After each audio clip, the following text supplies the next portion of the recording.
My heart goes out to these brave Iranian people. So many young people are literally going out, risking their lives for democracy, liberty, freedom. I just feel so frustrated, like you say, why this is not being covered. And I get really frustrated when you say the West shouldn't get involved. The West felt a big... This is not just another phone-in debate.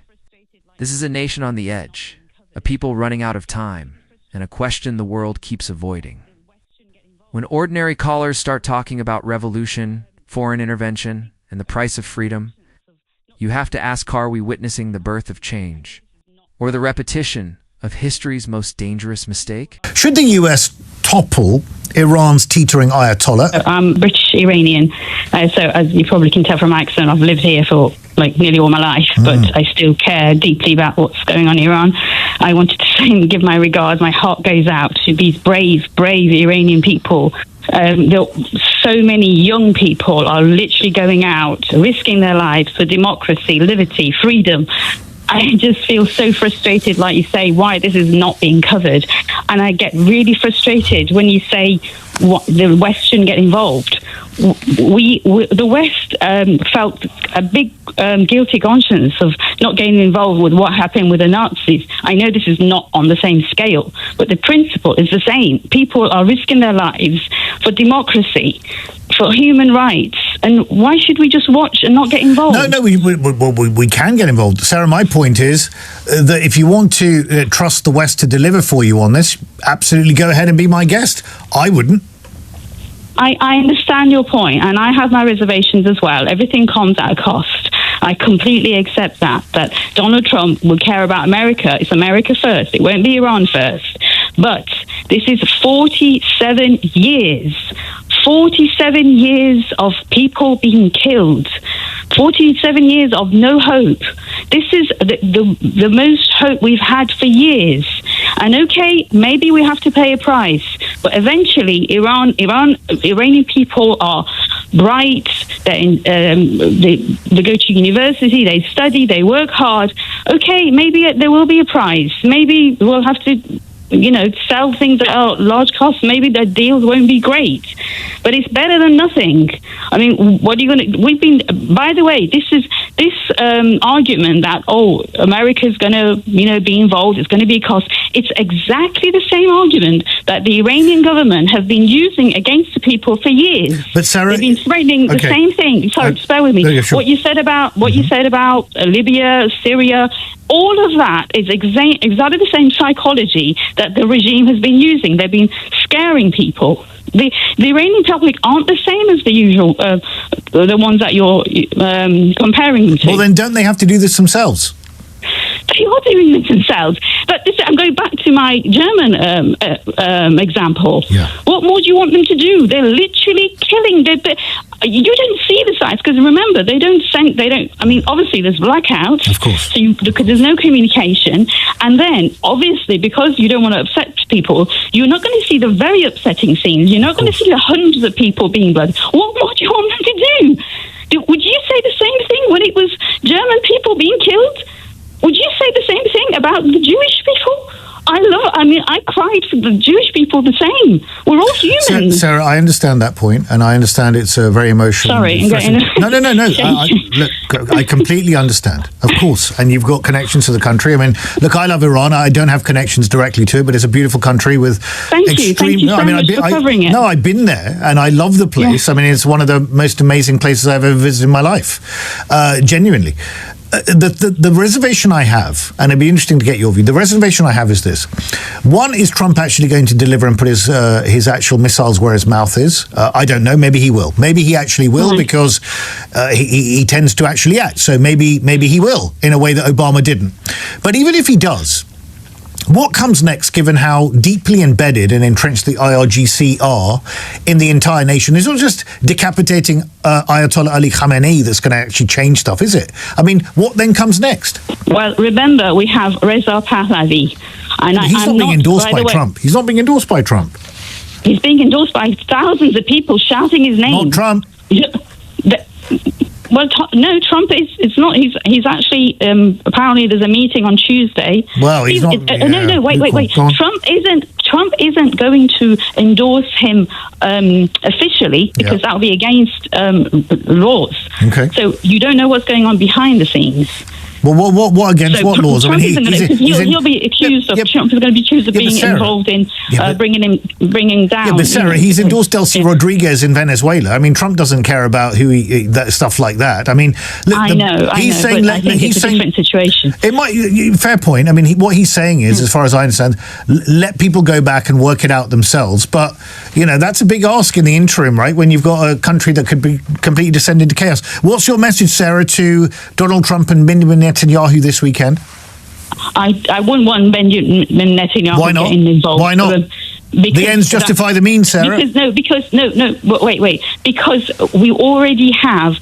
There's a what's the word? There's a massive mobilization. You can definitely call it a revolution from the people. So you don't want a massive thing of Israel being involved, because then you'll have people saying it was the West. Exactly what you're saying. To your point, you want slight movements. So you're saying that the US. You're saying yes to the US, but no to Israel being involved. Yes. How interesting. Israel is more controversial. No, I mean, this is very interesting. No, it's a very, very interesting perspective, and thank you for being so open and clear and honest about your position. I mean, if they're hearing this in the White House, maybe they'll be cracking open the non-alcoholic champagne. Sarah, thank you. Appreciate it. Imran in Chadwell Heath. Imran, good afternoon. Good afternoon, Ali. Nice to speak to you this morning. This afternoon, I should say.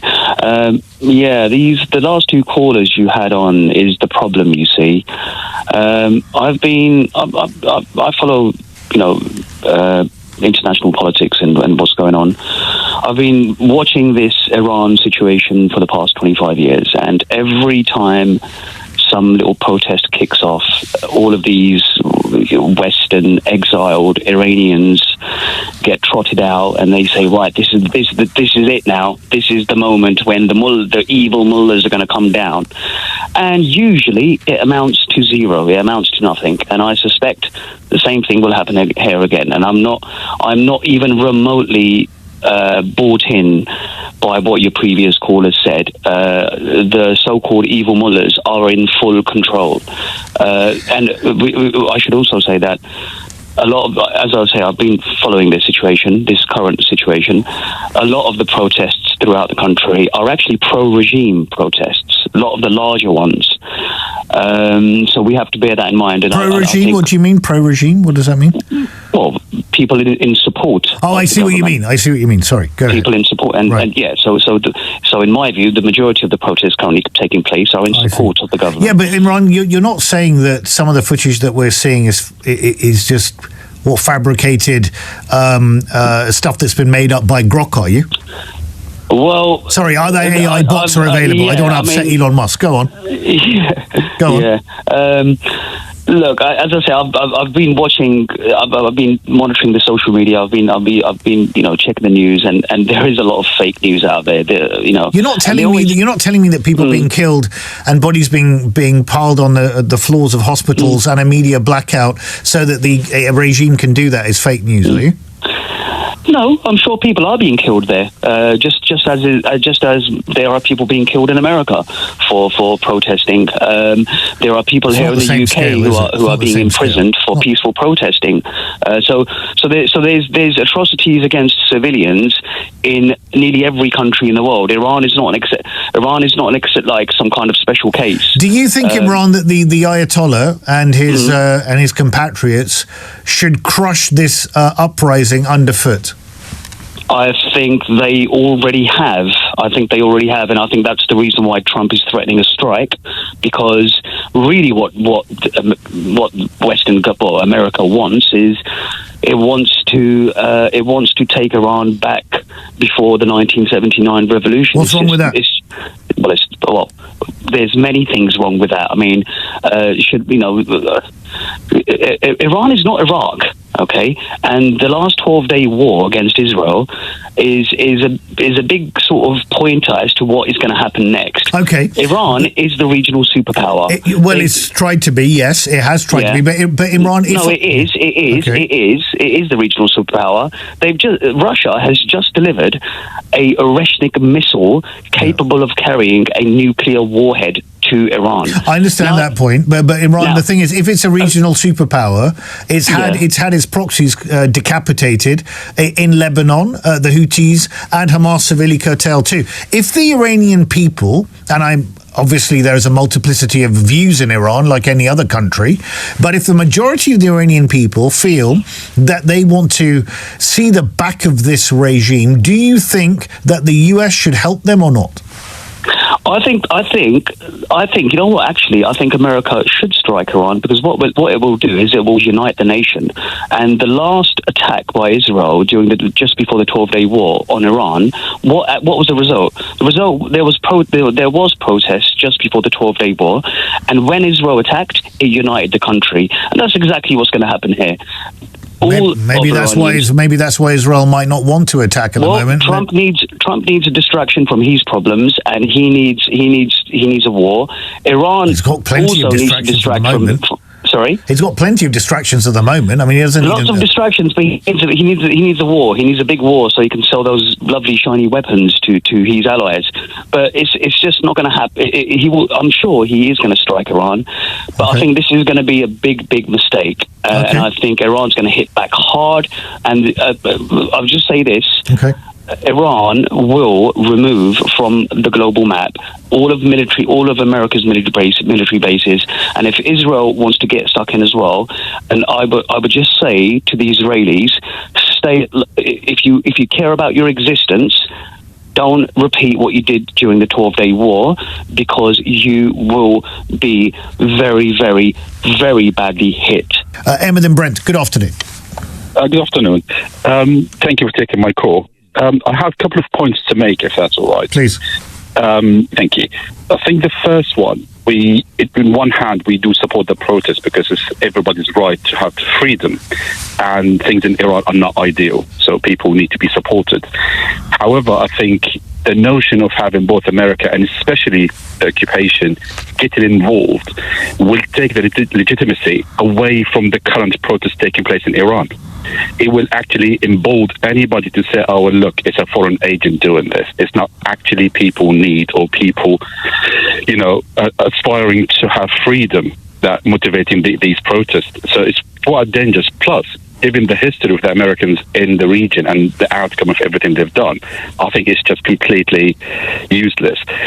Plus the fact Venezuela, when he said we're going to take Maduro out, and then all his speech about oil and minerals, very little about democracy and very little about the endorsement of the Venezuelan lady who won the Nobel Prize. Maria Mercado, Yeah, so it's they're doing it not for the sake of the Iranian people. And I think my advice to anybody who's out there in Iran, do your own work, look after yourself, but do not get those people involved because they're just going to ruin it for you.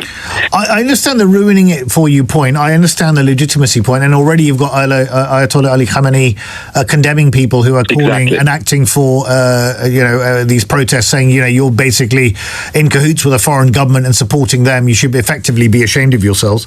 Exactly. But having said that, Ahmed, how many more hundreds, if not thousands, of Iranians are going to have to die before this regime is deposed? Because there's only a limited amount that people can do themselves who are not weaponized and who are not armed on the streets of different towns and cities across Iran, right? I mean, ultimately, if they want to see the back of this regime, they might need some external assistance. That is absolutely true. But the fact is, if people are aspiring, and I don't say this lightly at all. I am Palestinian myself, and I know the price of freedom, how much you have to suffer and struggle. But we cannot measure it, unfortunately, with the loss of life, because the goal that the people are aspiring to achieve is much bigger than that. I say that with a heavy heart, because one loss of life, it's too much. Yeah, but you could just adopt a completely realist approach to this, and from the view of the protesters, just come to the conclusion that my enemy's enemy is my friend. My enemy's enemy being, in this case, the US, right? Because if the US can actually help do some dirty work and support and actually see the back of this regime, fair enough. But I do understand the legitimacy question then could be presented that, well, you're all in cahoots with a foreign state and this was all a plot by the US to take over. We've seen the example, enemy of my enemy in Iraq. And we've seen the outcome of that. Well, that's a very good point. Don't forget that the Iranians themselves are very, very close and very, very related to the Iraqi people. There's quite a lot of crossover between families and bloodline and tribes. They do talk to each other. They know exactly the stuff, not just the headlines in the news of the outcome of the Iraqi invasion. Yep. They know it by heart. All right, Emmett, thank you for your... One point. Just briefly, go on. If that's all right, yes. You mentioned earlier about the protest, there's no protest in the street. Yeah. And I have to say, you've mentioned that question before. I have. When you spoke about the illegal action against women in Afghanistan. That's true. Yeah, I do find it a bit odd, don't you? And I called you about that one. I called you that day to talk about it. But it's exactly the same answer would be, because the people, like, I'm not out protesting, yet I am talking about it all the time, what's happening in Iran. Okay. The protest is against our involvement as a British government. That's what driven the whole protest. Yeah, but people, I do understand that point, but people protest against all sorts of things. I mean, the guy removing the flag outside the Iranian embassy in the UK is going to do diddly squat in terms of the British government's approach to all of this, but sometimes symbolic support is welcome. Emmett, thank you for your call. Habib, a new caller in Cambridge. Habib, welcome. Good afternoon. Oh, good afternoon, Ali. Well, the answer to the question is no and no, but where do you want me to... Which angle do you want me to answer this You from? answer it whichever angle you want, sir. Okay, first of all, I just want to say that what made me call was the very first caller who said, oh, America and Israel did a brilliant job of attacking Iran. I found it extremely insulting. I grew up in Iran, and nobody would like a foreign power to bomb his country. So there is What makes this conversation so unsettling is not just the anger or the grief, it's the complete absence of certainty. On one side, you hear voices shaped by pain, exile, and decades of loss, insisting that this time is different, that this moment cannot be wasted, even if the cost is foreign intervention. On the other side, you hear warnings forged by history, Libya, Iraq, Syria, names that echo like ghosts in every argument about help. And hovering over it all is the uncomfortable truth no one wants to admit. Revolutions are rarely clean. Allies are rarely selfless, and freedom often arrives carrying consequences no one voted for. This debate isn't really about Trump or Israel or missiles. It's about desperation versus caution, hope versus realism. It's about whether a people who have waited 47 years can afford to wait any longer, or whether acting now risks destroying the very future they're fighting for. And as these callers argue, interrupt, and plead, one thing becomes painfully clear. There are no easy answers left. Only choices that will reshape Iran and possibly the world for generations. There are a number of Iranian dissidents in Europe, which we have attracted over the years because they were, for the variety of reasons. Some of them are not really even a legitimate refugee. Most of them escaped for legal reasons, and they're making these claims. So Europe's atmosphere is filled with these people, these claims, most of which are linked to monarchists and the fascists. If you go to any of these, if you even go to some of the right-wing rallies led by Tommy Robinson, interestingly, you will find the Iranian monarchist flags in there alongside the Israel flag, these are very. Oh yeah, indeed. I mean, you can test what I said. Okay. If you go to any of these rallies by Tommy Robinson, you will also see monarchist flags alongside. So is that because, Habib, and I haven't checked the flags on the Robinson March, is that because that is seen to be a vote for secularism over an Islamist theocratic government, and Tommy Robinson doesn't like Islamism? Yeah. So secularism is obviously widespread in Iran because there is the younger generation do not really associate themselves with religion as much as the older generation. So vast majority of the government supporters are older people of, say, my generation. I'm in my 50s, and the younger people are all, and the protesters are mainly below 30s. Okay. So there is a division. I mean, the country is hugely polarized. Okay. But these people are using the situation. So my point is that the monarchists are fascists. They are racist and supremacists. No, let me finish. They believe in Aryan race issue, and most of them absolutely hate guts of anyone else but themselves. All right. I mean, we'll talk about the use of these kind of terms in my third hour. But thank you for expressing your view. I mean, some people would say that the liberal use of the term fascist, racist, and Aryan, and all the rest of it is not particularly helpful. But we'll be discussing that in the third hour. Thank you for your call. Farah, a new caller in Harrow. Farah, good afternoon. Hi, good afternoon, Ali. Lovely speaking to you. I'm an Iranian myself, British Iranian, and just to your previous caller, Imran, surely I don't think you have a drop of Persian blood in yourself, because you wouldn't say that about what's happening. No, he's not Persian, but he's observing. Surely. So I think he should keep his opinion to himself. It's not a little protest, it's a revolution. And no matter how many times it's happened in the past, we're just going to keep doing it until the day our freedom comes back. And yes, sadly, because of the situation, because of the power this evil government, this evil regime has got over people who are without any weapons, without anything, without any support, sadly, we're going to have to pay the price.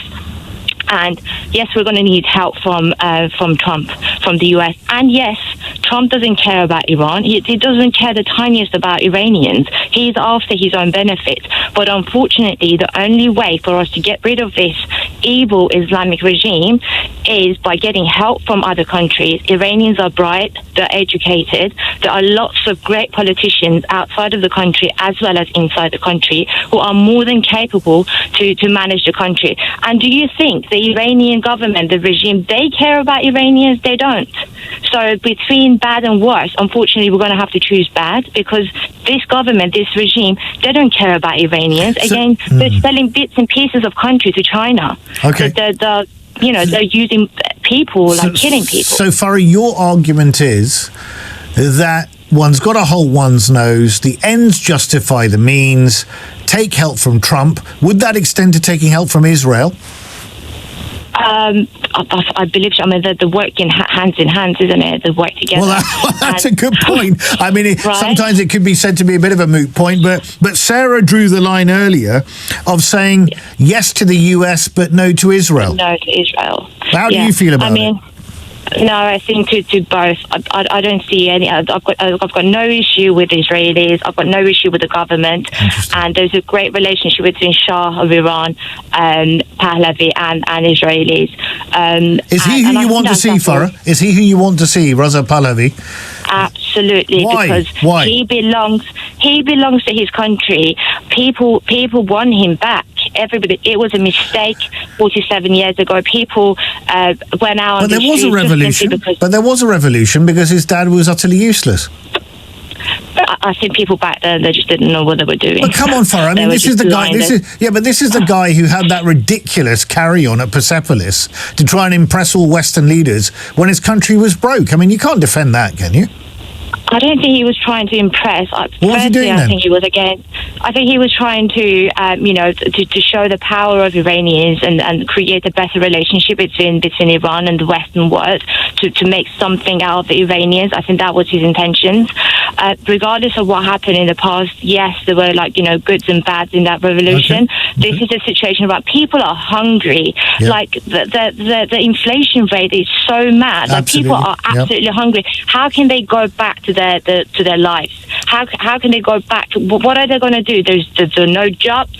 Everything is so expensive. They can't even buy the basics to feed their family. Do you see just my last question before I let you go, do you see Reza Pahlavi as an interim kind of monarch that we have in this country, which is sort of without executive power, more of a figurehead, or actually someone who will be exercising the levers of power?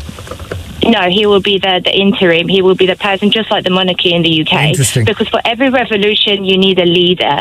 And there he is. He's the leader. He's leading people to win this revolution. And once he's back, I have no doubt, absolutely no doubt whatsoever, there's going to be a referendum, there will be voting, and we will choose our own government. But we want him back. What do you think? Intervention or restraint? Revolution or repetition? Drop your thoughts in the comments below. If this debate made you think, hit like, subscribe, and turn on notifications so you don't miss what comes next. More unfiltered conversations only here.